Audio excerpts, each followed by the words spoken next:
Welcome back. Welcome in. This is a rapid reactions version of the Country Roads Confidential podcast. I am Mike Casazzi, joined by Chris Anderson here Tuesday morning. Chris, football schedule right on time. At least in the fact that they said it was going to come out 11 o'clock Central, excuse me, Eastern time. Man, I got that all mixed up. Kudos to them. And then, yeah, right at 11 o'clock. Not a lot of, not like one of those bowl or NCAA tournament shows where they just take forever to draw the um the matchups out there. Bang. Twitter right away. You get the 12 games, the 14 weeks for West Virginia. Why wait? Because we didn't wait yesterday. We actually, with some help, pinned this down, had the games, had the order, and then one of our users, who was it, Chris? Actually had the dates. I couldn't pull that off. I can explain why. Long story short, the two open weeks for the second straight year created some possibilities to move games around, and they didn't. But here we have in our hands 12 games, six on the road, six at home, no back to back home games, no back to back road games, I believe. Am I wrong there? Uh, No. Yeah. Oops. Two of Yeah. them. Well, there's a bye week in between, right? Yeah. So, like, that doesn't even really count. But no homestands, which is unusual. But again, the 6 and 6 is going to be hard to get two in a row. And then again, a 14-week season, two open weeks. One is actually, they're probably not happy with the placement of the open weeks, to be honest with you. And then we can dig into some other things about who plays before, who's off before, all that stuff. But you had about 24 hours, Chris, to know what the schedule is, I guess. And now you have the actual schedule, the dates in your hands. What do you think so far?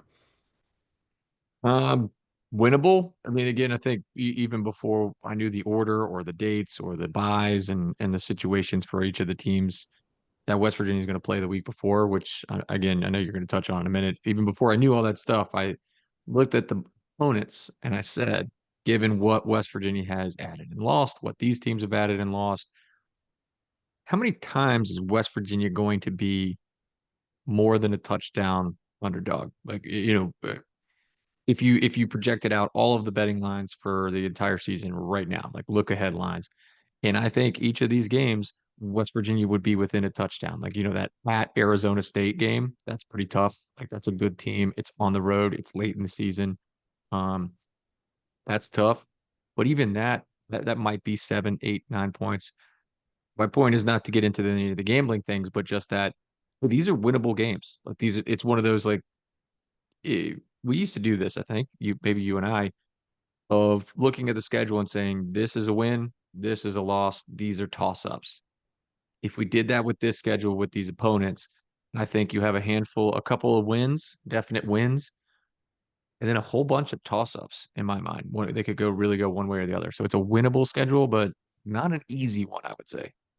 Yeah, there's no Oklahoma or Texas or like a peak preseason top X team. I'm trying to think of times in the past, like where TCU's been really good. Actually, but even those years, West Virginia was salty enough that you didn't just cross it off. I don't I don't look at any of these and go, eh.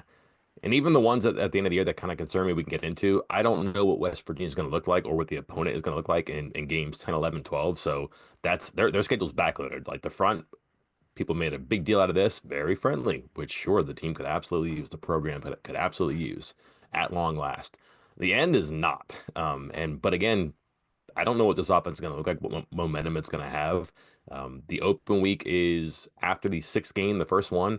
That's going to be probably if things aren't going perfectly, or even if they are going very well, that team is not going to look the same coming out after that because they're going to take some time to figure out who they are, what they have. Because six games in a row to start the year, that's a mouthful. I think it's the longest streak to start the season without a break. Colorado has the same, so not great, but again, that's the draw they have. And that's just the first thing you talk about here, the rest and where the open weeks are. You want to start right there because they open up against, again, home Robert Morris at Ohio, new coach there, home against Pitt. They play the first conference game at the new stadium in Kansas, home against Utah, short week Friday at BYU. And then their reward for the short week, the sixth game, is an open week. And then they finish at UCF, home against TCU, at Houston, and then buckle up here. Home against Colorado, at Arizona State. Week 13 is the second open week. They have two open weeks this year, just like they did last year, because of when the season starts in relation to Labor Day. Long story short, it rarely happens. It hardly ever happens back to back years. And then their final regular season game could be worse. It's Texas Tech, going to get a lot of preseason favorite buzz. but that's going to be a home game. They don't have to go out to Lubbock this time. Catch your breath, that's fine. The trouble with that, though, guess who else is also off the week before the Texas Tech game? That'd be Texas Tech too. So that's the grid. That's the map to wherever they go for the postseason if they do indeed get to a postseason. But I'm with you, Chris. Nothing about that. The names on the paper, the arrangement of games, the venues, the ordering like that. Nothing makes me go, boy, I wish they could switch this, or boy, I bet you that they wish that it wasn't like this, except that open week of week 13. And I think the reason I didn't have dates on that, I think they're really trying to move that around if they could. That's not a spot you want to be in. If you could get it earlier, that's fine. But oh well, what can you do about that? Not much. Yeah, I mean, usually when you have a 12 game season and you have two bye weeks, the ideal thing is probably like what at game four, game eight. You just kind of perfectly space it out so that you're getting 4 games break, 4 games break, 4 games. But to go 6 games, I'm with you. I'm trying to think back to previous years. Now, obviously, I think some of these seasons where there was only one bye week that maybe they um, had started off playing several games before getting to that, but to have 2 bye weeks and still play 6 games to start the year before you get a rest is kind of Yeah, wild to me. That Friday thing going to BYU, tough. that's brutal. And like, I mean, that's you're going Pitt at Kansas, home Utah.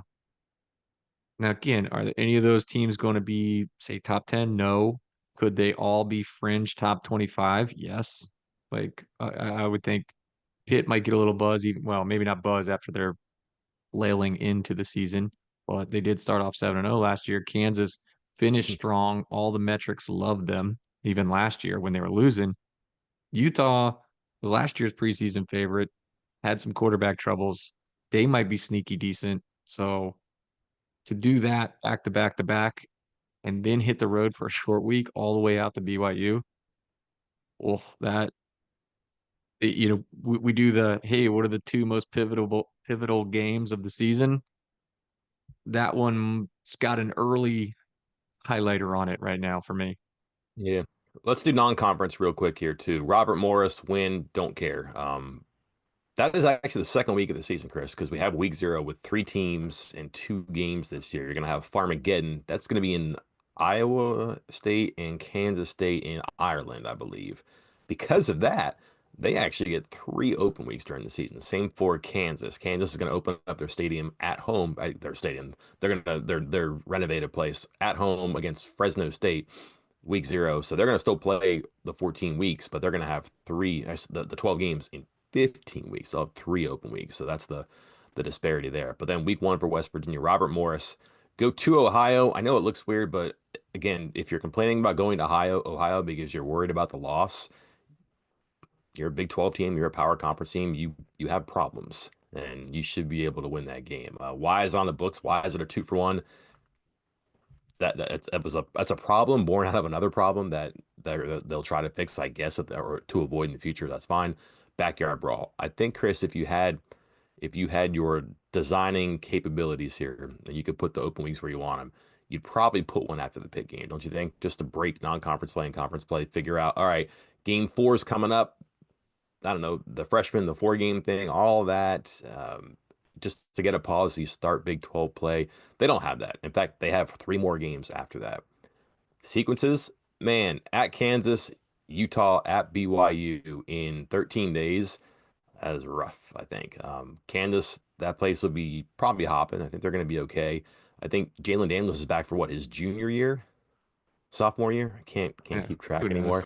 Yeah. But then like Utah, I think everybody would tell you Utah on an annual basis is probably one of your more physical teams, kind of a mature bunch in the trenches when they're at their best. Trouble with them though, that Chris, their offense is going to be totally different this year. They've taken a quirky offensive coordinator from the Group of Five level who did great things running the ball, quarterback runs. They brought the quarterback with them from New Mexico State. That's going to be a totally different offense this year. So who knows? But you're going to have that offense back to back with the Kansas offense, which people know for sure. That's going to be a mouthful, I think, there. And again, away home, that'll be tricky. And then your short week, and you have to go to BYU, which everybody knows that's always going to be one of your more physical teams, one of your more experienced and mature teams. To get that on a short week after Utah, and then after what I think will probably be tough games in the defense. I don't know who's going to win. I just think the style of the Kansas and what I think will be the Utah offense is going to be a challenge for the defense. And you're taking that team on the road. You play Saturday, you rest Sunday, but you can't do your normal week. You have to condense everything because you're traveling Thursday to play Friday. You're not traveling Friday to play Saturday. It's a shorter week. So yeah, they get a breath after that, but how heavy are they going to be breathing when they approach that finish line for that BYU game? That's a snapshot of the first half of the season right there. Can we talk about the Rich Rodriguez revenge game in the first half of the season? Which one? Glad you went there. Mm. Ohio, man. Of course I'm talking about Ohio. Who else would I be talking about? Yeah, I mean, I get it. Like that should be a win. But yeah, Ohio 11-3 won the MAC, beat Jacksonville State and Rich Rodriguez in the what is this? The Staff DNA Cure Bowl. Um, so classic. again, that's a game you got to win. Mm. That team, even at 11-3, they played two mediocre Power Four schools in Syracuse and Kentucky and got blown out in both of them. Um, well, definitely blown out by Kentucky, sort of blown out by Syracuse, but still, that is a game you need to win, no matter what, even if it is there.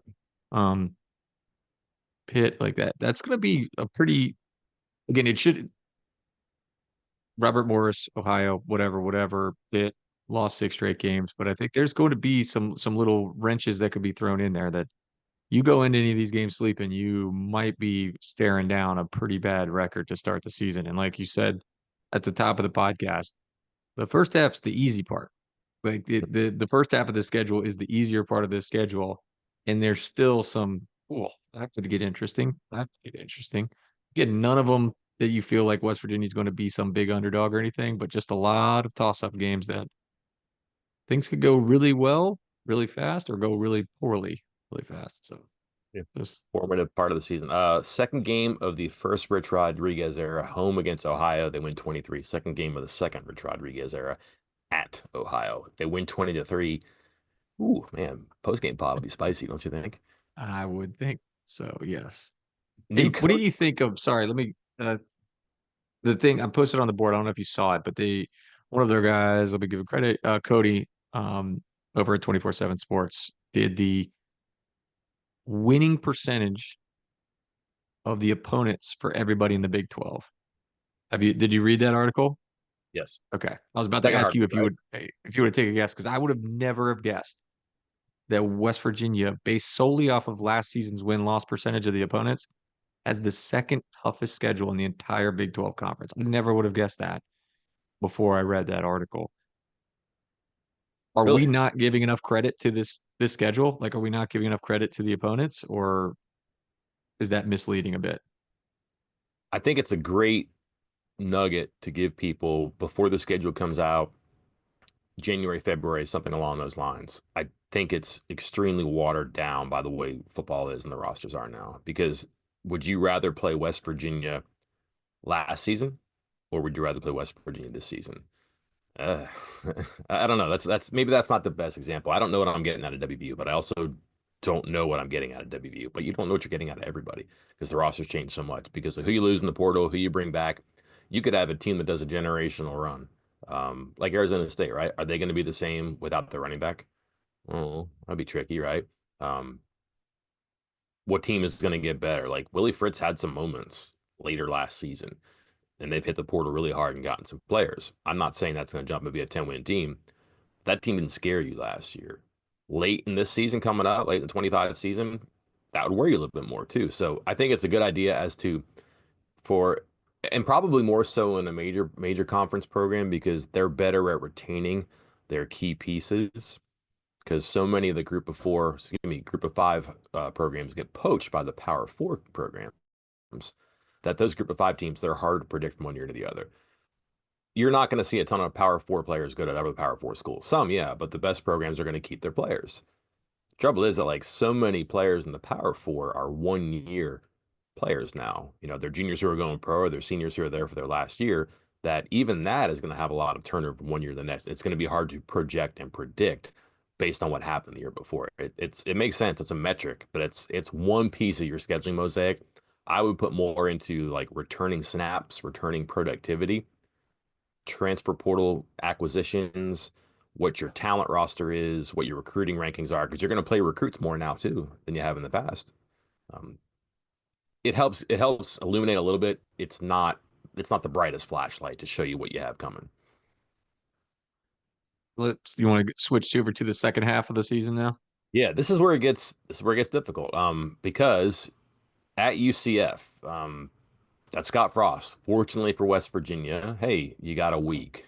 Catch your breath, you recover, and you can also try to figure out, all right, what has this team done? And again, who really knows what UCF's going to be? But they've got a tough stretch too. By the way, they start against Jacksonville State, UCF.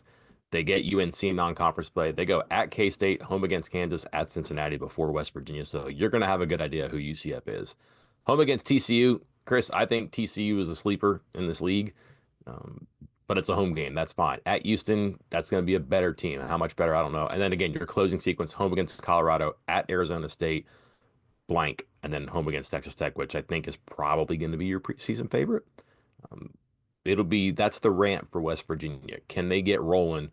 So when they hit that Colorado, Arizona State, Texas Tech spot, can they be who they are, who they want to be? Is who they are, who they want to be at that point, or how close is it? Because they really are going to have everything spin in the right direction to probably get to certain benchmarks for wins, for a spot in the conference. You're not going to win the conference in the first half of the season. You could lose it. You're going to win the conference in the second half of the season, and probably more specifically those final three games. Are you ready to set an over under? I'm not going to make you pick. What do you think? What do you think Vegas is going to set the over under at for West Virginia? Let's go there first. All right, one, two, three, four, 5.5 sounds about right.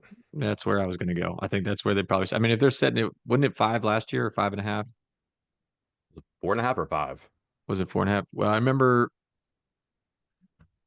No, that was like I think that was 3 years ago where they put it at flat at five, and which was kind of bizarre because typically they try to do half games.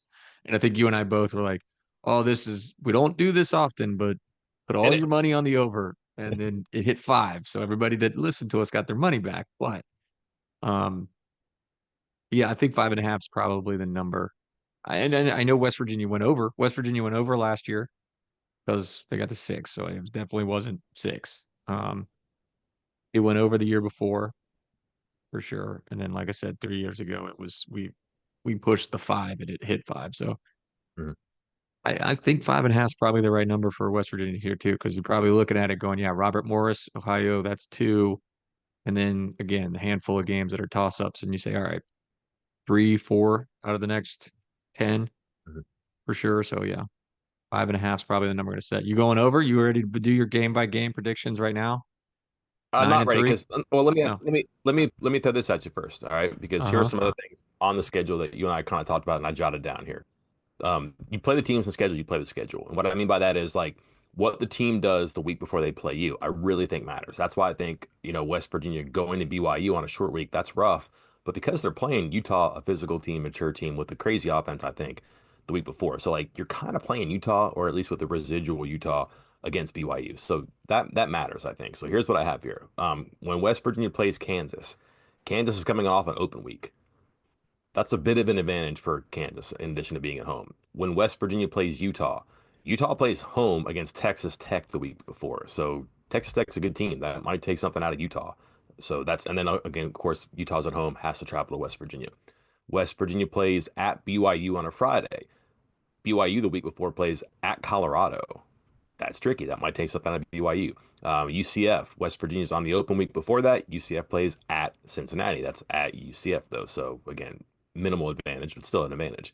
West Virginia plays TCU in a home game. The week before West Virginia plays TCU, TCU is home against Baylor. West Virginia plays home against Colorado or Houston. West Virginia plays at Colorado. West Virginia gets Colorado. Could I make a bigger mess of this, Chris? West Virginia plays Houston. Houston is home against Colorado the week before. West Virginia plays Colorado. Colorado's home against Arizona the week before. West Virginia plays Arizona State. Guess what, Chris? Arizona State is off the week before. West Virginia plays Texas Tech. Guess what, Chris? Texas Tech is off the week before. West Virginia's final two opponents will have a rest advantage, like Arizona State for sure. But Texas Tech will have the same rest, I guess. They're both coming off. So to get Arizona State off an open week, that's not great for West Virginia. And then West Virginia would like to have the advantage by having that rare Week 13 open week. Well, the other team that has it happens to be the team that West Virginia draws. So those are some things to think about there. Whatever you think might be an advantage could be tilted one way or the other there. More in favor of a team or more away from the team that has the advantage based on what happens the week before. I'll tell you what, I will draw that up and put it in the comments because it probably didn't make a lot of sense when I spit it out. But those are some notable schedule developments the week before for West Virginia and against West Virginia. Something else related to just the way the schedule laid out here that I took just off the top of my head. So maybe I'm sure there'll be somebody that probably goes back and actually checks all the snaps and tells me, nope, that's wrong. But off the top of my head, feel like the teams talking solely about the Power Four teams. I'm leaving out Ohio and Robert Morris here. In the front half of the schedule, they look to me hit Kansas, BYU, especially more experienced teams with a lot of returning players, a little more stability. I mean, Pitt is going to be returning their quarterback, running back. A lot of their guys there, Kansas, Jalen Daniels is coming back. BYU's got their quarterback back and some of their guys. That's a lot of experience. And then the teams that you're like, well, they lost some guys, some key guys, and they got to figure things out, like Colorado, like Arizona State losing their running back. They're later in the year. And at that point, they're going to have figured it out or not by that point of the season, which again, I think that does not work in West Virginia's favor. The teams with question marks or maybe a few things that, hey, this is we got to figure out who's going to be quarterback, who's going to fill in some big shoes here. Those guys are later in the season. They'll be able to figure that out. While the teams that have a little more stability, a little more returners, and guys that are familiar with the system are early in the season and we will be ready to go earlier in the season. All right, I'm over 5.5. I am too. Okay. We'll leave it at that. Last one we can go. Who's your pick to win the Big 12? Not that you think is going to win, but who do you think tops the conference in the preseason poll right now, fourth day of February, year 2025? Who did I put? I'm trying to think of who did I put as my toughest game. Did I say BYU? Real quick, I might agree with you that it's Texas Tech, but because Texas Tech not only is good, but they brought in a ton of talent, like on the transfer market. I believe they were the team. I think I marked them down as like 6 4-star transfers, something like That that. So I think they one of the better 7. one's a kicker, so I mean, extra points for that. Oh, there you go. Did you just do extra points? Really? That's weighted Shame on for you. sure. Yeah. Shame on you. Shame on you. Uh, I think you mentioned Texas Tech, so I didn't mean to steal your yeah. pick there, but are you on the same boat or you got somebody else? BYU is going to be an interesting team to watch because they have a bunch coming back, and they're just their talent.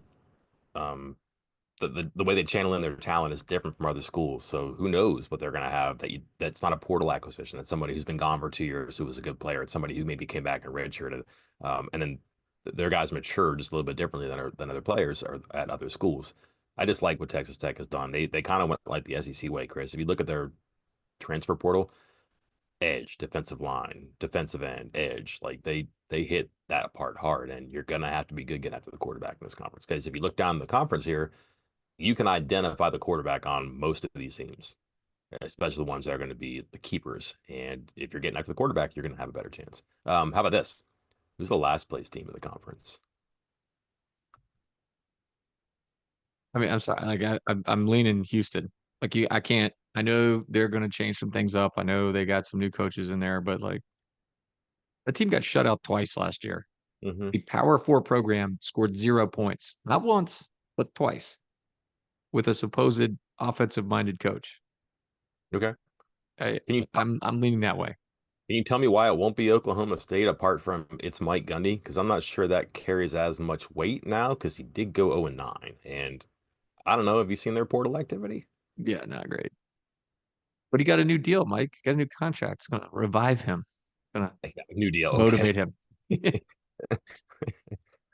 That's great. Yeah, and then one more. How about a team that overwhelms and a team that underperforms? I gave you my pick. I think you're going to see a team in TC that is quietly pretty talented from last year and then this offseason as well. And then I think as a quarterback has some skill players. And I don't know. I didn't think Colorado was going to be it last year. I don't know how they can keep doing this, especially without their star power at the quarterback position. I can see that team being a team that underwhelms. So I liked your TCU pick for the similar reasons that I like Texas Tech. TCU won 6 of their final 7 games, and I think the only one that they lost was like on a last second field goal at Baylor, like in Waco, and then went out and added in some more weapons for Josh Hoover, the quarterback. So I like what they can do there. I'm not sold on BYU. Like I'm sorry, like what's his name? The quarterback. Retzlaff. Uh, Brett's like, have we all just completely flipped on him? Because he was terrible 2 years ago. Like, remember when he came in to play against West Virginia, and it was like, is this guy a real quarterback? This is a joke. And then yeah, I get it. Last year, better, solid. Like not the best in the world, but solid. I'm not. I think that was an anomaly. I think him putting together that kind of performance and being that consistent throughout the season to help them to that record. I wasn't sold on BYU being what they win 11 games, 10, 11 games. Like I wasn't sold on them being that good last year. So I think they're going to creep back towards where I perceive them to be. And maybe that's just my perception of them, mostly because of the quarterback play, but that's where I'm at with them. Honestly, it may have started too. They started what 8-0, 9-0 last year. 1, 2, 3, 4, 5, 6, 7, 8, 9-0. 4 wins by one score. 18-15, 34-28, 38-35, 22-21. Chris, they lose games in the final stretch. 17-13, 28-23. So you could be lucky and be good. Don't get me wrong, but sometimes that stuff comes back around. And can they do that again? Can they win so many close games? Can they engage in so many close games? You're talking 4-2 in close games last year, one possession games. Um, that's tough to repeat too. So we'll see. All right. Well, there we have it. The schedule 2025 on the board. Dates, opponents, venues don't have times yet. That'll be fluid throughout the season. That's all I have to pour out here on the screen, Chris. Anything with you? No, that's it.